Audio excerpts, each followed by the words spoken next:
Welcome to the PedCast. We are very much glad to have you today. You're kind of our local expert on emotional intelligence, and we're pretty excited to pick your brain.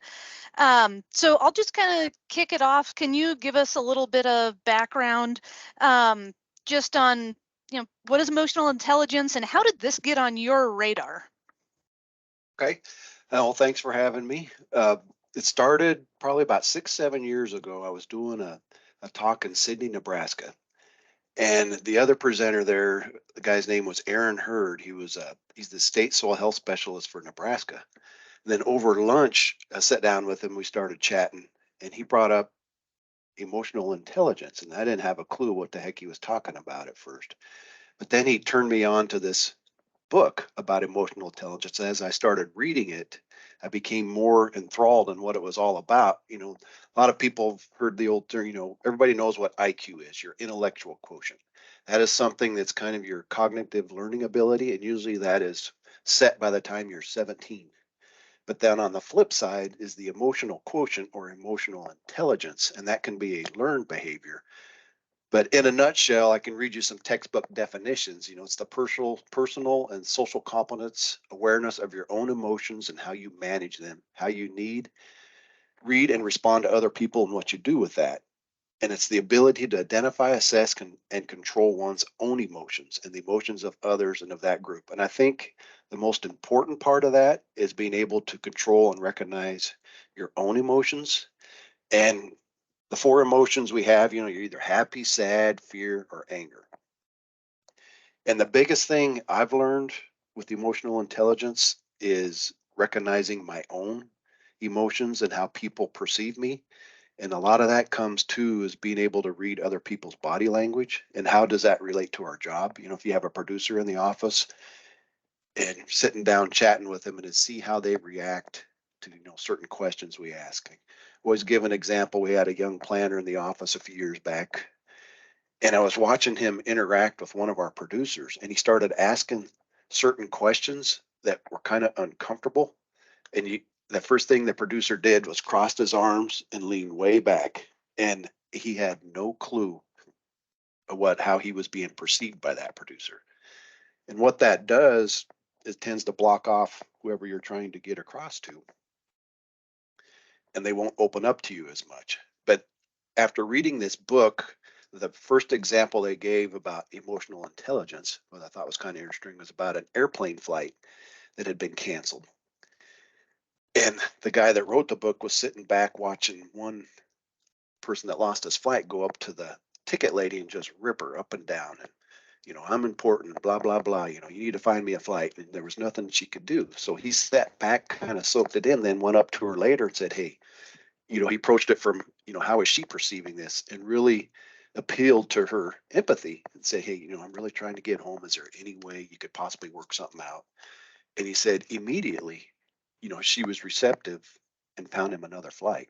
And it's all about how we're perceived and how we present ourselves.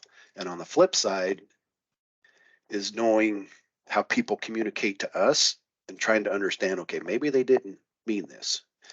Two people can say two different things of different, or the same thing two different ways, but mean the same thing. But it's how do you perceive that? And like I always give the argument, there's two theories to arguing with my wife, and neither one of them works. And but that's kind of the way I got started with emotional intelligence. Is, man, after reading the book, I just dove into it and really started to take a step back and not react. Most of our decisions are emotional based. 9 times out of 10, when we make a decision, it's emotional based. It's just to take a step back, take a breath, and perceive, okay, how am I perceived? And one good thing with emotional intelligence too, the more we feel good about ourselves is the more we have to give to others. And I always try to be that more positive I am, the more I'm able to give back, to the staff or producers. And like I say, emotions are contagious too. Yeah. Yeah. That's a great kind of overview, Daniel. I know recently I purchased the book and I've been reading through it. When I first started with NRCS, I came from a field of social services. I worked in emotions all the time. I worked with at-risk youth and you were getting emotions flown at you 1,000 different times in a minute. It was insane. And so when I started with NRCS, I was like, I am never going to have to use that again. Like, put that on the back burner. And whoa, did that change? We work with people. I mean, we're a people agency and people have emotions and we're working with one another. So I think this is I think understanding this topic just helps us become better planners. I mean, it becomes better people to work with as well. But um, I know you've talked about a really interesting conversation that you had with Todd Bolt that was kind of like the turning point for you in your career. And I think it ties into emotional intelligence. Could you kind of share with us that conversation? Yeah, If it, you know. yeah. No, that was actually back in 2011. It was the first year I became a DC, and it was in Fort Collins for the birth of our second son. And my wife had to have C-section, so we had to do it in Fort Collins. But I was in the hospital, and I guess apparently my snoring kept my wife and our newborn up, so she kicked me out. So I went over to Todd Bolt just to show up and see what was going on. And I really appreciated the fact he kind of took me in his office. We sat down and had a great chat. And at first, he always calls me Danny. He said, Yeah. you know, Danny, this job is all about people and building relationships. And I bet he spoke for 2 hours about the importance of really, working with people and building that relationship. And a big kudos to the Fort Collins office when they got called out. Obviously, Alexis has really built a strong relationship with her producer. And I think, Will probably had a lot to do with that, but that is so important. You've seen the results. And and if you look at Todd's office, when he retired, I always remember the email that he sent out. And the gist of that email, you could really tell, was how he built those relationships with his staff. And his staff stuck with him too. Yeah, they didn't ever leave. They stayed No. there. Mhm. And a lot of it is, you work for people.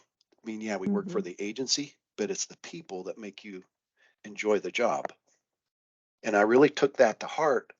And then when I started learning about emotional intelligence, it was really clear how the two tied together. Is it is so important, to build those relationships not only with your producers but with your staff and building that trust. And hopefully the staff gets to understand too the importance of that. And it's not all about me. I want to read an old parable. It was an old Jewish parable about 2,000 years ago. It's about drilling holes in the boat. I don't know if anybody's ever heard of it, but I'll read this real fast. And it so ties to emotional intelligence and building relationships. This was an ancient teaching from almost 2,000 years ago. It said uh, they were in a boat, and one of them began to drill a hole beneath himself. His companions said to him, "Why are you doing this?" The man replied, "Why are you concerned about it? Am I not drilling under my own place?" They said to him, "But you will flood the boat for all of us." But no matter how rational the reason, drilling a hole in a boat to fulfill the desires of just one individual jeopardizes everybody's safety. Furthermore, everyone on the boat needs to be working together to ensure this type of behavior doesn't continue. The man drilling the hole is dangerous, but equally dangerous to be the kind of person who doesn't know or doesn't care what happens. So if the boat sinks, it's the fault of the driller as well as the others who don't convince him to stop. That's all we need, all hands on deck, and to make sure everybody in our boat is rowing and not drilling holes when you're not looking. Know your circle. And they say the problem with this mindset is that it's fundamentally flawed in two ways. What we do will always impact someone else implicitly over time.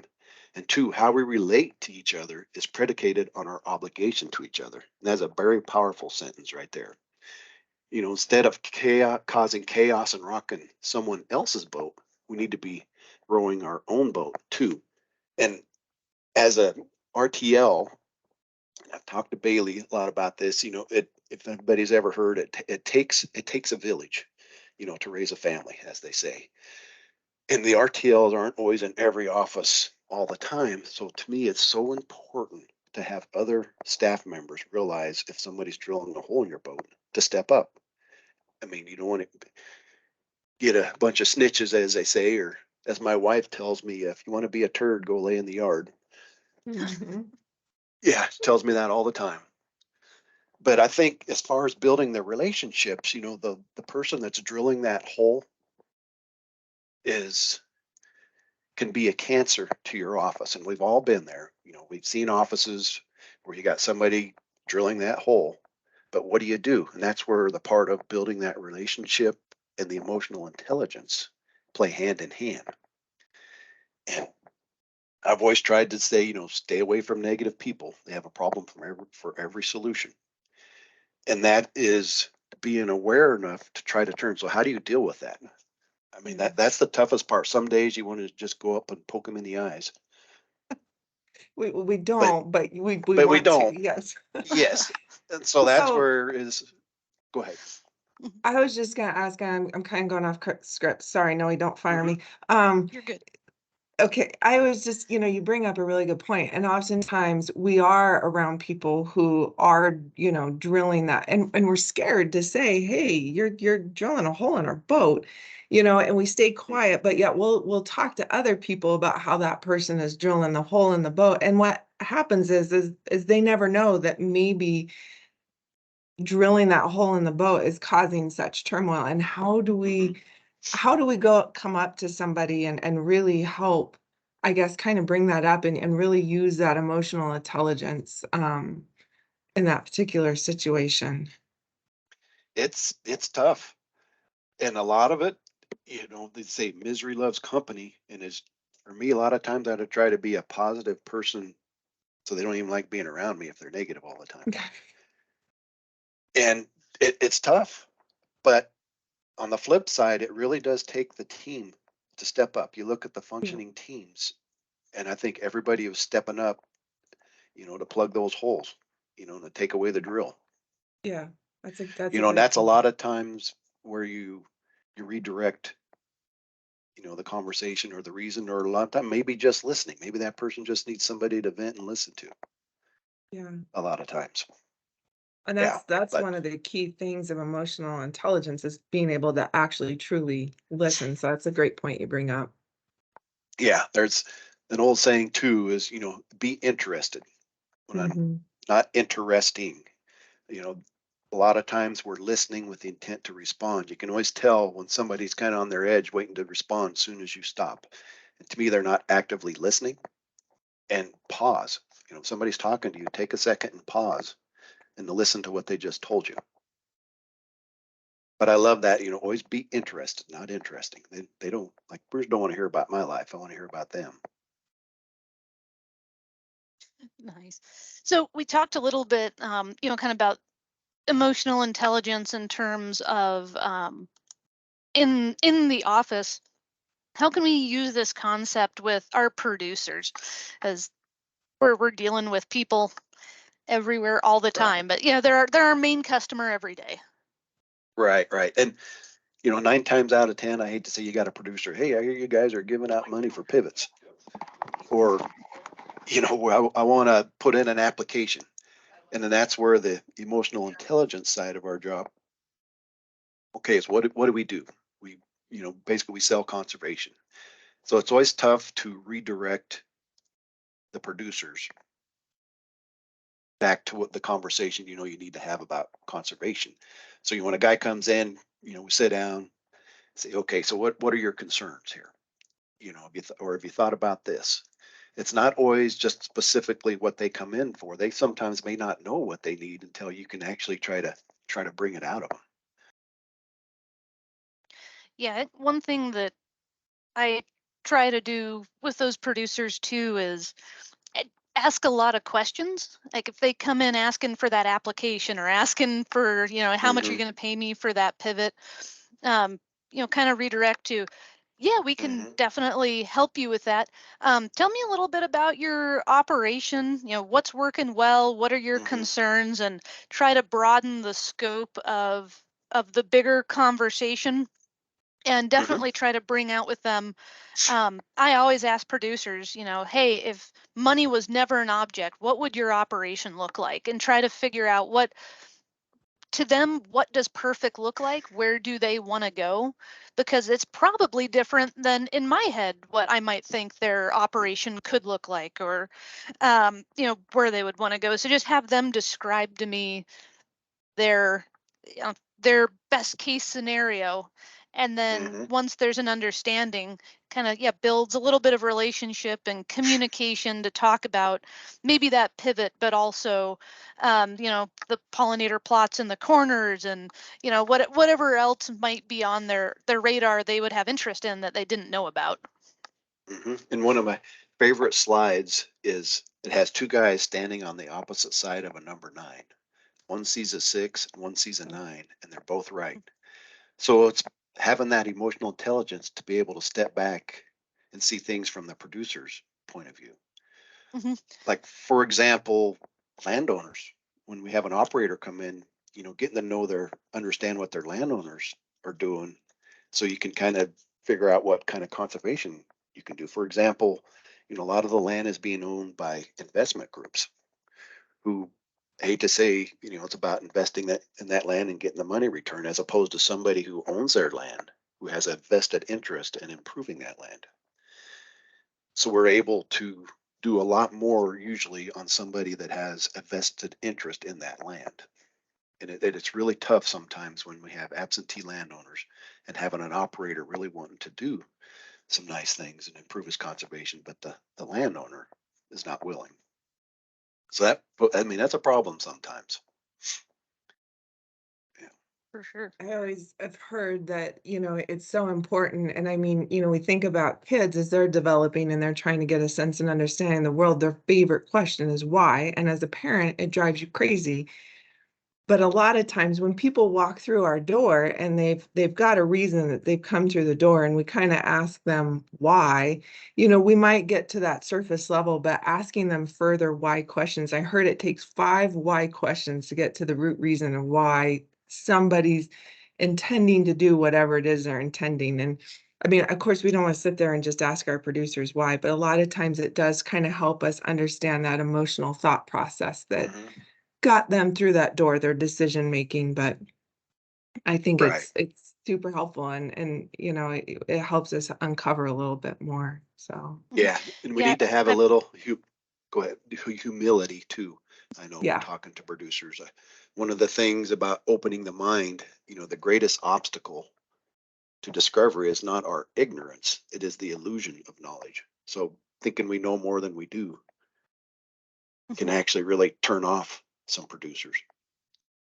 I think for that's sure. kind of a good segue into our next question, where a lot of us, maybe some of those that were really smart and they got their college paid for because they had good grades. I wasn't that person. So you got these student loans. You've gone to school, you've taken all this time to learn, and you feel like you've got the ability to offer the world all your advanced knowledge and wonder, and ego is also involved. And when we step out of the truck, how do we keep that ego in check so that we are actively hmm listening and we really are in a place of being a learner, and that we are coming with good emotional intelligence? I think anytime we bring the ego, emotional intelligence flies right out the window. We can't do Right. both. We can't have ego and emotional intelligence at the same time. So It's a that's a great point. And having the emotional intelligence to recognize your ego, I think, is a big thing. And what was interesting in that book, I don't know if you got to this part about where he talks about intelligence. And just a quick quiz. Do you know what the average GPA is of millionaires? I No. would say 2.5, 2.9. 2.9. So it's not about the intelligence. I mean, yeah, you got to have some level of intelligence, but it's about the emotional side to where people really shine. And there's, um, what the top 5 things when you're interviewing for a job, what typically they look for, the number one thing is collaboration. Are you able to work with people? And a lot of that, they say, is building those relationships and having that EQ. The second thing is creativity, you know, and then the third thing is just a basic knowledge of the subject matter. Fourth thing is perseverance. And then the fifth thing is to be ruthlessly intentional with your time. Intention. And that, yeah, I hate to say, a lot of times you can't learn that in a classroom. Mm-mm. And I honestly believe, as far as courses, I think they should teach a course to NRCS on emotional intelligence. I think it would be very beneficial in the early stages to understand why we do what we do and how do we convey our message so it's heard and not being defensive. Yeah. Yeah. So when we're working either with producers or even with folks in our office, those of us that have, maybe been with the agency 10, 15, 20 years, we've kind of seen a big shift in the age cohort. We've got, some different generations of people. Our producers, what's the average age of a farmer right now is in their It's like 60s. 58, yeah, 60. Yeah, it's pretty close to 60. I think the agency has just in the last 5 years, kind of that baby boomer generation has retired out of the agency, and the average age within an NRCS field office has really shifted down quite a bit. There's kind of a few of us Gen Xers floating around, but not a whole lot, a lot of millennials and younger. And just, Danny, do you have any insights on, if you're in one generation, what are some of the things to think about for working with folks of a different generation? They came up in a time when the technology was much different. Society probably had some different values. And are there ways to facilitate that communication, or some things that we can know about folks of different generations just to help approach those conversations with emotional intelligence? That's a good question. To me, it's not so much generational as far as just getting to know the personality of your employees. I mean, some employees, it's almost like coaching. Some players, you can be harder on than others, or you have to change your strategy to get through their heads. And I think that's the way you probably do it with the generations, is getting to know them, like you say, building that relationship to understand, their personalities. Like, we're all different. We all learn different, and we all take things different. Some people you can just blurt it right out and they get it. And others you kind of gotta flower it up a little bit. And it's hard and it's learned. I mean, sometimes you'll say it and then I'll watch somebody how they react and go, okay, that wasn't good. I need to readjust how I say that. Or even for myself, I mean, I had an example the other day. I was arguing with somebody and they were right, but I was hell bent that no, I just heard this. So what I finally took a step back. Usually what I'll do, I'll take a day to think about it or think it over and come back, and they were right. And it's being able to have that awareness to be able to step back. But as far as generations, it's tough, especially getting to be one of the older ones. But I can say this, a lot of the younger group I've worked with are great. I think NRCS has a bright future with a lot of the young people they have coming up. They're very eager. They're very hungry. And that's where I hope we can continue to feed them. I think they have a Yeah. bright future. I think for the record, Daniel, we're not in the older group, we're in the less young group. I just Yeah. want to clarify that one.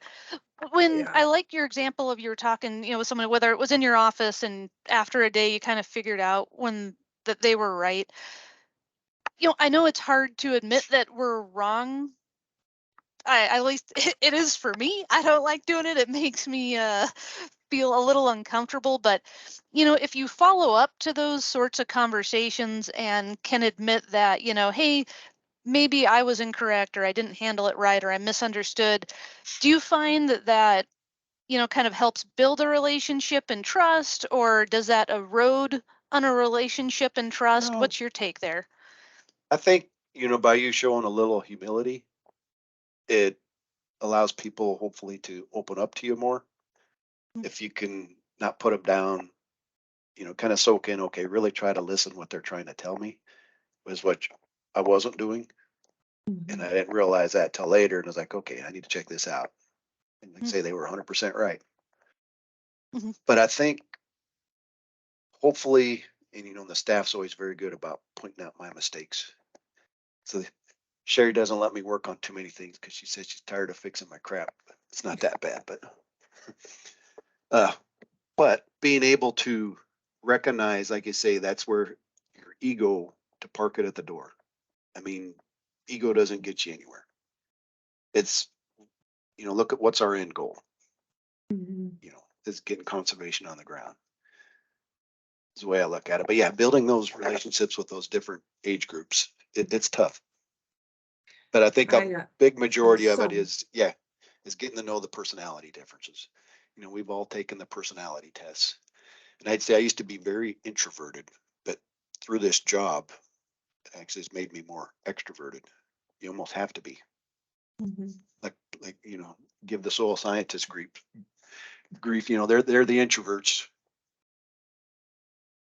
But Of them. yeah. And we do have I'll put it in the chat, but we do have, there's a really good quiz. I mean, about kind of knowing where you're at with emotional intelligence that you can take after this podcast if you want. And, and I think Daniel's brought up some great points that, emotional intelligence, we might not necessarily be born with it, but just like everything else, we can learn it. And I think you just even kind of talking about that moment where you thought you were right, and being able to step back and to kind of learn from that experience and not be hell bent that, yep, I am 100% right. I'm always right. And, that would have changed the dynamics in your office as well, had you, had that. So having that emotional intelligence. And I think, looking at, all of, good leaders and those that, really kind of charge any kind of event, like they are always higher on that emotional intelligence. So it's a great skill to learn. And I 100% agree. We definitely, it'd be wonderful to have this as a course. I mean, I nominate you now as the instructor. Yeah. But yeah, talking, Yeah. going back on generation, one thing I noticed, and there was a good portion of it, it was covered at Noble Foundation. They really went into it at the working with livestock producers. And I thought it was fascinating about how like us Gen Xers are like, we'll figure it out ourselves. We like this like work-life balance. Like we want everything to kind of fit in a certain role. And we'll think about work, but it's not really kind of um, our end goal. We want to focus on our family and our priorities, and we like to work independently. Whereas this generation that is kind of coming up into the workforce, they look at things and how does everything fit together and how can we help the world? And if they don't like feel meaning and purpose, behind, and I think that's what I'm getting so excited about watching, some of our newer employees coming into the workplace is their heart and souls into what they're doing and they want to make a difference and an impact. And it excites me and my, let's just stay in our lane and, make sure my schedule works out. And, I mean, I can't be so crotchety when we're around people who are really trying to ignite kind of global change. And it's like a wildfire for me. It's exciting. And I mean, we've got some amazing people that have come on Oh, wow. board too that kind of help with that. But um, I noticed with my son the other day, I want him to look at me when I'm talking, and I think it's a generational thing that we see that as a sign of respect and that someone's listening. And I realize when he's looking at me, he doesn't hear a darn word. He's probably looking at, my hair's messed up or, I'm getting old, whatever. When he looks away and he's looking at the wall, he's hearing every single word I said. And I used to demand he look when I'm talking, and I realized I had to make a change. And now our communication is much better. But anyways, I'm kind of rambling, but it's just all those things. Like it's exciting to learn about emotional intelligence, and I've got a lot more to go. But um, do you have any other than the book, any other kind of references or things that help you on your emotional intelligence journey or No, but as I was thinking about what you were saying, with the younger group and what I was always very fortunate in my career to have really good supervisors. And what I encouraged the young group to do is really build a relationship with your supervisor. And, the really good supervisors will always take time to sit down with you and really listen, like that time with Todd Bolt. I mean, that was a great conversation. And I always appreciated that he sat down and took the time, to give me his insight. And I really took that to heart. But find a mentor, really build a relationship with a mentor and really rely on some of their expertise. It's invaluable. I mean, that's what's really helped me. I was, my career, I started out, with ARS, and I went over to NRCS as a soil con, but I never really had a DC. Cindy Einsbar was my DC for about a month. Then she left. Then we had Jason Pill come in, and we always give him crap before he blew himself up in his furnace. He said. Then we had Ron Shire, but I never really had a DC for my first years. I really had to struggle and try to figure things out. And if I would have had a mentor in that first year, I think it would have been so much better. But now I really understand the importance of those mentorships and really building. Like I said, it all comes back to those relationships, even with your fellow employees. Definitely. Can we throw some more scenarios at you, Daniel, and Can try. see what you how you would handle these? So I'm a soil con in your office. I'm calling a producer because he was supposed to have some fence installed, and we're kind of overdue. When I call him on the phone and ask him, where he's at with getting the fence installed, he instantly is yelling at me. He doesn't have time for this right now. He's pretty worked up. I get mad. I yell back, tell him he doesn't need to be talking to me in that tone of voice. Is there a way that you could have helped me handle the situation a little bit better instead of ending up in a yelling match with a client? There's two theories to that, or I guess two ways. One, we always have the right, if a producer is being demeaning and out of hand, to hang up or ask them to leave and come back when they're under control. One thing I always had a few instances where iterate, our programs are voluntary and these are our rules. So, they'll have to follow. But then on the emotional side of that is maybe call them back or ask the soul con, say, okay, what was up? Give me the background, what was said. And then take a different approach to it. Say, hey, okay, we understand you're under contract here. I don't know, maybe have some other things going on, but here's our policy. What can you do to help us out here? Always kind of rely on the producer. Is okay, what's your time frame here? When realistically can you get this done? And or what are the concerns, the obstacles? And what I've learned too, typically when people get fired up, there's another reason that's totally unrelated to you why they're fired up, and maybe try to, I don't know if you can really get that out of them, or it's not really your business, but maybe they might tell you, say, hey, lost this, might ran over my dog or whatever, and try to have some empathy towards them.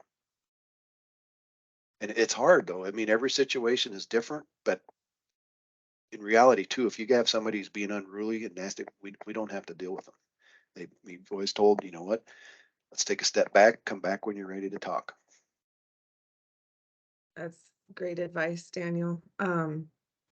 Again, when I used to work in the group home, we used to have a saying on top of our staff door, remember, it's not always about you. And I've carried that, when someone's yelling at you or getting frustrated, if you can just remove yourself just a little bit from that situation and really try to understand why are they feeling this emotion. And if you feel safe, always distraction is always the best, or, hey, it sounds like you're having a rough day. Yeah, but exactly. yeah, it's hard because when you get emotionally fired up, when someone's yelling at you, no one's like calm, it's not a pleasant feeling. But I really like that advice that you shared, especially, some of our new employees, we don't have to be treated that way No. in those situations. So Yeah, they're yeah. Well, yeah, I agree. And I'm gonna go off script again, Noe, sorry, twice. That's strike number 2. But I have another scenario, and it was a real life scenario. And so I'm curious. I was with one of my supervisors on a site visit, and we went up, and we were talking to a lady about her payment, and we couldn't certify as much as we thought we could because that amount of work just wasn't done. So we're sitting at her coffee table. She was happy and joyous up until then. So till we started talking about money. And she starts bawling. Not just like a little couple tears, but like full on fledged bawling, like the whole body shakes or snot. It's not a pretty cry. And so and it was just an awkward situation. So how put yourself in that role? Oh. Yeah, how well did you know the producer? I kind of knew her well, and I can kind of share later what we did, right or wrong. But yeah, it was a first. I've never had a Oh, crier since, or before that within RCS, but it was interesting. ah, man, that's a tough one. You say emotions get contagious, and pretty soon you're feeling bad. And was she crying because we weren't able to pay her as much? Well, that's what we initially thought. Yes. Okay, yeah, oh boy, that maybe start out with, okay, you're maybe understand you're upset here, but here's what we planned, and here's what we certified, so here's what we're paying. But I don't know if you could say, is there anything else going on? I don't even know how you would say that. Do you need a moment? I don't know. That's a tough one. It was. So what'd you do? I just said, I'm going to give you 5 minutes and I want Yeah, you that's to a good just way. take some deep breaths. I understand you're emotional right now. And then, so we gave her 5 minutes and we awkwardly were like standing in the living room while she was Oh, blubbering. And then we sat back at the table and I just said, okay, I can tell you're upset, obviously. Is it about this payment? that's good. I Yeah. go, we can't change the payment. This is what is. And then it led into her life story that led up to that moment. And that was just the straw. But in the moment, you're thinking, oh my God, we're sitting in your massively nice house. You live up in the mountains. This is beautiful. And you're crying because we can't give you 300 extra dollars that you were expecting, and her emotional response. But what ended up, her husband ended up having cancer. Her mom was going into a nursing, like life just propelled, and that was the Yeah. straw. And had I been sitting there thinking, oh my God, this is all about this payment, and I felt myself, kind of get defensive, but giving us that 5 minutes, I could step Right. away going, That's a good this is point. not about, but yeah, it was a challenging one. And so hopefully And that nobody was else runs great. into this. And one thing John Wiki always told me too, he's like, just give them the score. And I Oh yeah. love that. Don't Mhm. BS them even when they're emotional, Yeah. just be honest. Yeah. And that was great the way you handled that. Yeah, take a step back and then kind of ease your way back into it. And she eventually opened up to you. Yeah, I mean, more than I wanted, but it at Yeah. least it helped us understand it wasn't about, really, truly, it wasn't about the money. It was just it was her breaking point, and we happened to Yeah. be at that moment when it broke. So, I mean, we Yeah. are dealing with humans. You never know what you're going to walk Oh in or yeah. what people are feeling those days. Oh, So, it's frustrating some days when somebody thinks they're owed something just because it says it in the contract when you actually didn't yeah, certify that. And it's a very hard to get that point across.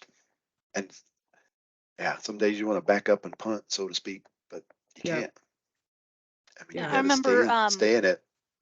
yeah. yeah, it was maybe, I don't know, probably 8 or 10 years ago now. We had a conservation planning training out in Sterling, and Travis McKay was the DC at the time there in the Sterling office, and so I asked him to give the opening and be the grand poobah to set the stage for the training. And if you know Travis, he's a bit of a joker, and always a real happy guy, but pretty lighthearted. And he came in and kind of gave this opening talk and really encouraged these new soil cons and techs to really think about what the producer's going through when they come into an office. And I remember one thing he said that really stuck with me is that if you have a producer that's coming into the office and asking for money, it's probably not that they're greedy. Like, think about how hard it is for you to go to Mhm. someone if you're in a stressful situation, a tough situation, to kind of have to swallow your integrity,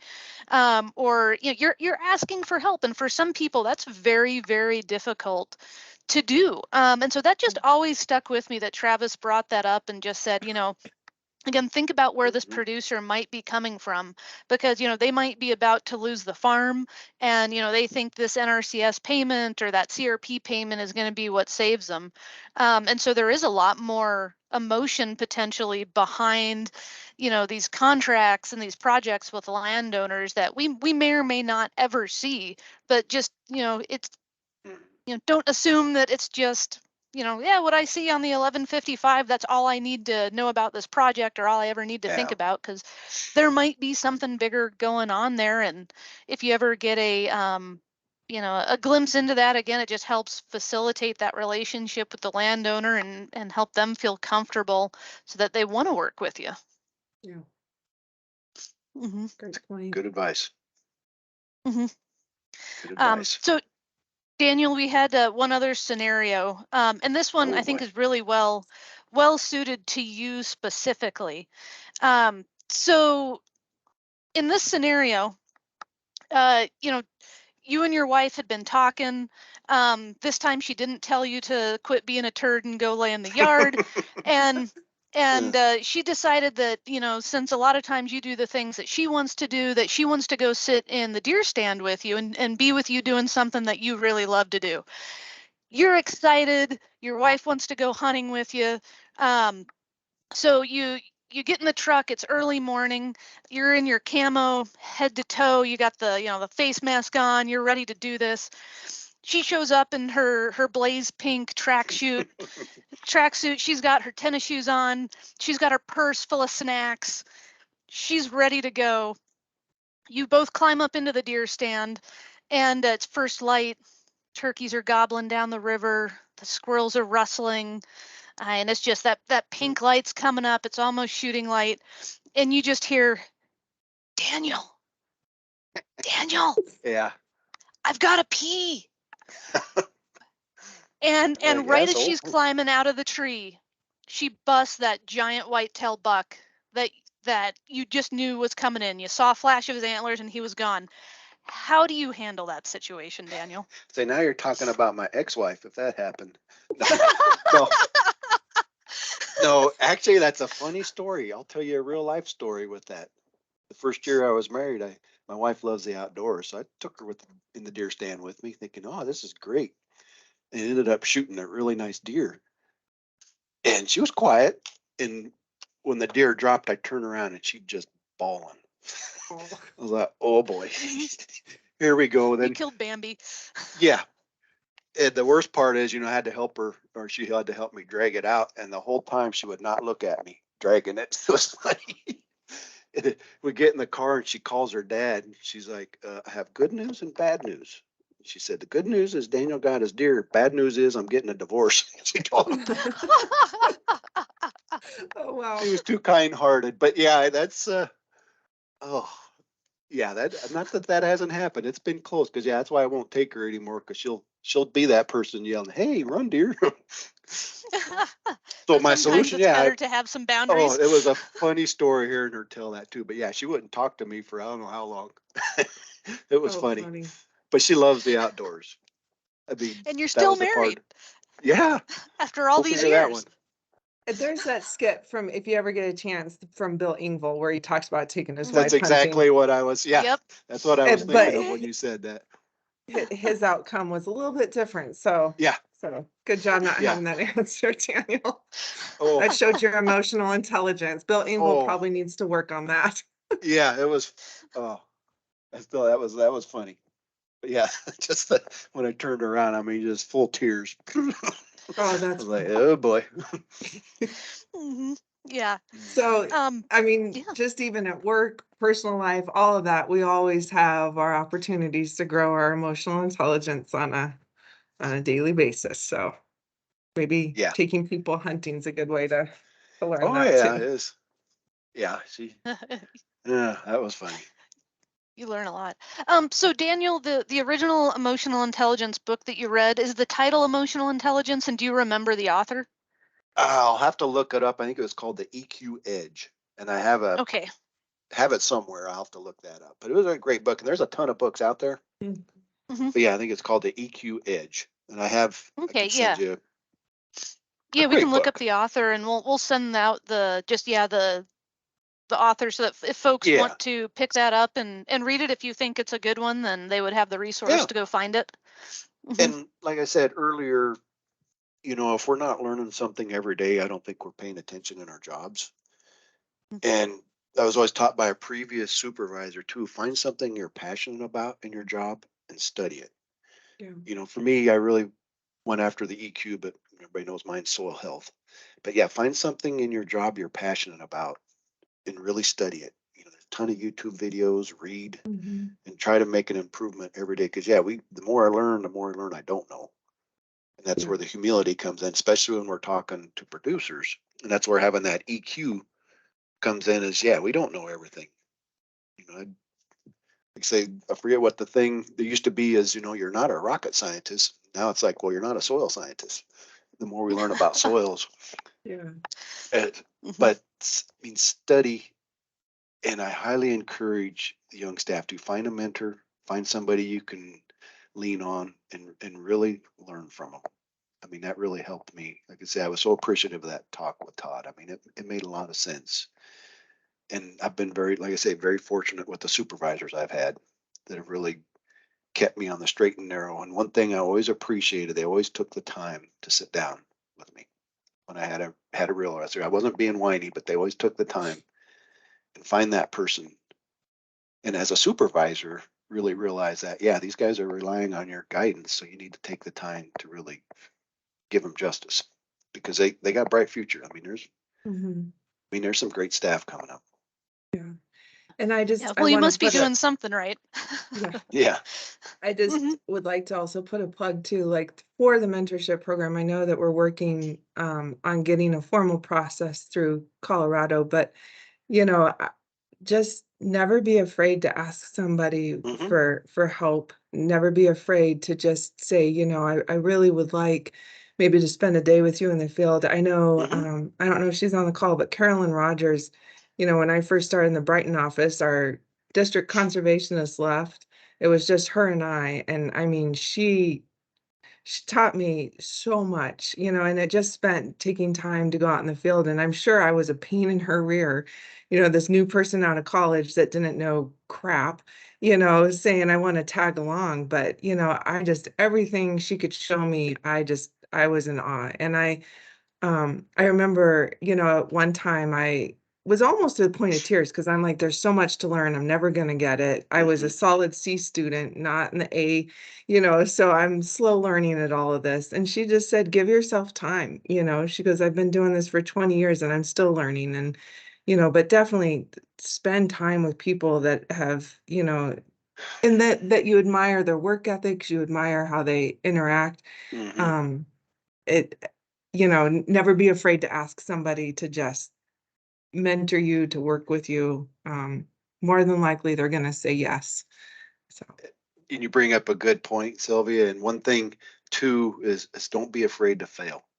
mhm. I make mistakes. Like you say, the staff knows I make plenty.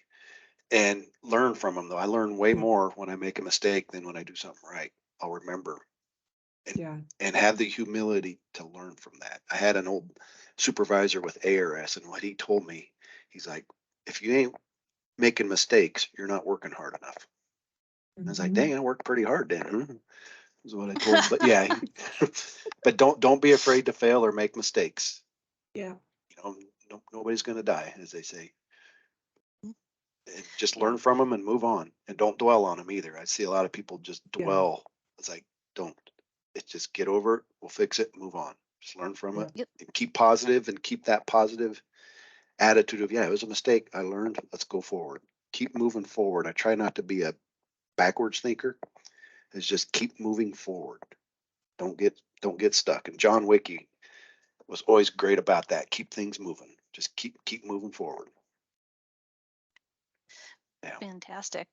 Um, yeah, well, Sylvia, do you think it's time to open up some questions? If folks have questions, they can put it in the chat. I will see, just because it's the last comment that's already there, is Andy Steinert threw out another good quote that he learned with the agency, which is, the more I learn, the less I know. And mhm. amen, brother. I feel like that Yeah. sums up my career. Yes, Yes. Especially from spending time in the field with Andy and have him teach me all Oh sorts of yeah. stuff about soils. I can tell you I know nothing about soils. I know more than I did, haven't scratched the surface. Yep. Yeah, be a sponge. Soak it mhm. in. Hmm. Yep. But Yeah. yeah, folks, if you've got any questions or thoughts, um, So Kara asked what was the name of the book you mentioned in the beginning. So that was the EQ Edge, and we'll get an author and send it out with the recording of the podcast so that folks can look it up. But the EQ Edge. Yeah, great book. And also, I'd encourage people to read about reading body language. There's Yes. several books out there about reading body language, and it's almost, you don't want to be a manipulator, but having that EQ edge gives you a leg up. A lot of times, it's just being able to read, and I wouldn't say manipulate the conversation, but a lot of times you know where the conversation needs to go and be able to word it to change it to the direction where you know we need to go. Yeah, there's more language going on than just words. And so Yeah. being able to understand someone's full context by understanding both Yeah. their words, their tone, and their body language. Yep. I mean, yeah, read about body language. It's pretty amazing. Just the little cues, and people can read me like a book. I'm guilty. I mean, I was going to say, we got you leaning forward right in the camera, so we must be doing something right. You're engaged. We're with you. Yeah. But I mean, it is kind of fun to learn that stuff too, to kind of sit back and just watch people sometimes. It's interesting. You can learn a lot just by watching. Right. Yeah. All right. Well, seeing no other questions coming in. Daniel, do you have any parting thoughts? I was going to say parting words of wisdom, but I feel like there's a whole list of words of wisdom I've gotten from you already. You know, we get a lot of stuff thrown at us where, you know, program changes and whatnot, and some days the staff thinks I have Tourette's.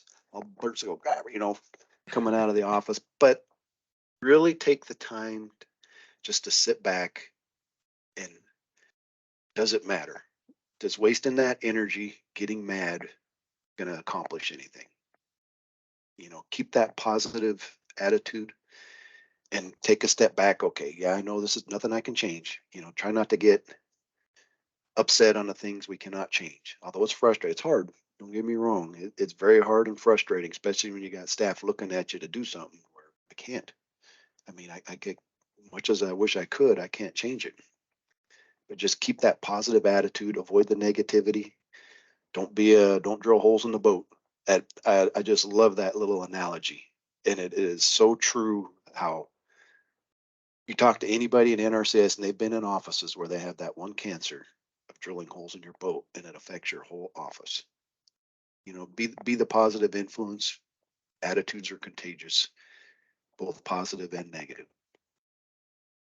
And I truly believe, you know, it takes a family in the field office, not just the DC, you know, controlling everything. But people need to step up when the DC's not there. Yeah. And, yeah. That's fantastic. Yeah. And it's fun. I mean, if honestly, if you're not having fun with this job, maybe, I hate to say, look elsewhere. Because if you really look at what we do, I really believe, you know, in what we do, and we do some great conservation. And like I say, the funnest days in this job are when you're out sitting at the dinner table or having breakfast with a client talking conservation or riding in their pickup. Take advantage of those days, make time.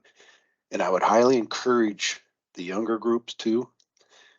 And CW always said this: go get in the pickup and get lost.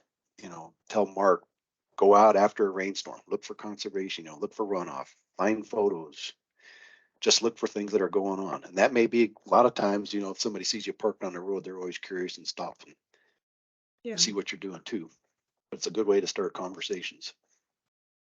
I think you bring up a great point too about, just having an attitude of gratitude can go a long ways. I think oftentimes, we can get into the woes of this and that, but, we're an agency that gets to put conservation on the ground. And as much as we may, at times get frustrated with deadlines for programs, we have a financial resource that allows our producers to be able to get that conservation on the ground. And I think, when we look at it more as something to be grateful for and how can we best utilize this resource that we have at our fingertips to help our producers, I think it can just it changes our whole perspective in what we do. And I just, attitude of gratitude, I think can go a long ways, and Oh yeah. it's a great I mean, I can tell every day that I've had a grumpy day, I have not been in a grateful place. And I'm kind of miserable to be around, so apologies to those that I've walked in Not the at all. office in an ungrateful space. But yeah, we have a tremendous amount to really grateful for in the work that we do. And Mhm. there's an old analogy about working as a team, and I guess I don't want to get political by any means here, but the one thing, you know, we got taken away from us was our sense of community, of being with each other and working as a team. And so much more is accomplished as a team. There's an old, oh, it's kind of a trick where you take a fox, a bag of a chicken, and a bag of chicken feed. I don't know if everybody's seen that. You got to cross this river, and they Oh certain yeah, point yeah. can't be with each other. And if you Mhm. try it as an individual, it's really hard to solve. But almost always, you bring in other people, and instantly you have the puzzle solved. And I think that's the way with conservation too. Is don't be afraid to get ideas from other people. Mhm. Bounce it off. I mean, we work so much. I'm very fortunate. Our team out here works really well together, and we always bounce things off everybody. And it's usually not just one set of eyes on a contract. Everybody's kind of got a input, and I think it works great. And you can get a lot more out of it by involving the team. Yeah, great point. Yeah. Yeah. Well, it's clear they've got some good leadership with a positive attitude, and I think it is reflected in the quality of the people and the work that you've got out there. So they're always a joy to work with. Yeah. So yeah, yeah. Yeah. Well, It's Daniel, tough some yeah. days. I mean, where you just want to throw up your hands and leave, but that's where you got to just breathe, take a step back. Mhm. If you have to close your door, go out for coffee, take your staff out, just have coffee and not even talk about work. You need a Mhm. little break Yeah. once in a while. Yeah. Yep. Uh, Excellent. Well, Daniel, thank you so much for sharing your insights this morning. This was really good. I feel like I've kind of got a little bit more inspiration and motivation, and Oh, want to make sure that I'm being humble and being a positive force in the office. So, yeah, yeah, thanks it's for putting fun. yourself out Uh, there and doing this with us. I mean, Yeah, thank honestly, you, I truly Daniel. believe it's a great quality and tool to have in your toolbox. Is say we all taught about conservation, but we need to be taught how do we deliver that, get our Yeah. points across, and even working with our team members. And we're, as certified planners, we are encouraged to continue getting continuing education, and it doesn't matter, that's not restricted to any form. So definitely I would suggest to everybody, take that time, and maybe do some learning on emotional intelligence, anything that can help. YouTube videos. There's no funny YouTube videos on emotional intelligence at all, but there's a lot of other good Yeah, material out there. and build those relationships. I Yeah. mean, that's so Awesome. important. I mean, I cannot stress how important that is, Mhm. and it's Very fun. good. It Yeah, is. It yeah. is fun. All right. Well, Daniel, I think we're all looking forward to coming to your emotional intelligence workshop that you're Oh, going to put on for all of us hmm, now in Holyoke one of these yeah, days. But yeah, sure. in the meantime, yeah, you're just getting lots of thank yous, and we'll let folks get back to their offices, and yeah, and hopefully Yeah, no one will be drilling any holes in the boat today. Yeah, yeah. no one drill Take away holes those today. drills. Yep. Have fun. I mean, think of the positive. There's always a positive if you find it. Always is. Yep. Focus All on right. that. Awesome. All right. Thank Very you. good. Have a great All day, right. Thank everyone. you guys. Look forward to All right. next Thank time. you. We'll see ya. All right. Bye. Bye. Bye.